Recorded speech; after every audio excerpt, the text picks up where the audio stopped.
Development hub बनाते हुए इसे विश्व गुरु के रूप में स्थापित करेंगे। मैं आप सभी का आह्वान करता हूं कि आज की जो राजनीतिक व्यवस्था है वो आसुरी है, दुष्टतापूर्वक है। इसमें काले चरित्र के घटिया लोगों को प्रेफरेंस देके उन्हें टिकट बांटा गया है, उन्हें दूर चालों के माध्यम से जिताया गया है, आपको जो है संकट में रखा गया है, आपको डराया गया है, आपको धमकाया गया है और आपको वोट बैंक के तहत उपयोग में लाया गया है। मैं आप सभी का आह्वान करता हूं, हे पार्थ उठो, गांडीव उठाओ, यह धर्म युद्ध है, इसे लड़ना ही होगा। यदि यह धर्म युद्ध नहीं करोगे तो तुम एक धनुर्धारी के रूप में नहीं बल्कि एक कायर के रूप में तुम्हारी संतानें, तुम्हारे आने वाली जनरेशन तुम्हें याद करेंगी।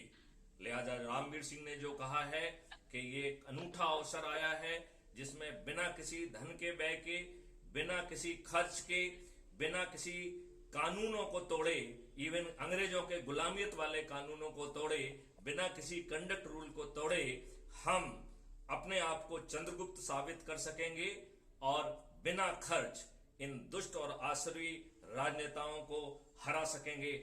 मैं आप सभी का आह्वान करता हूं, क्राइम फ्री भारत मिशन से जुड़िए और इसे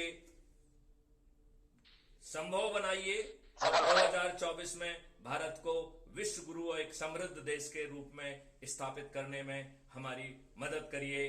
जय हिंद, जय भारत, वंदे मातरम। जय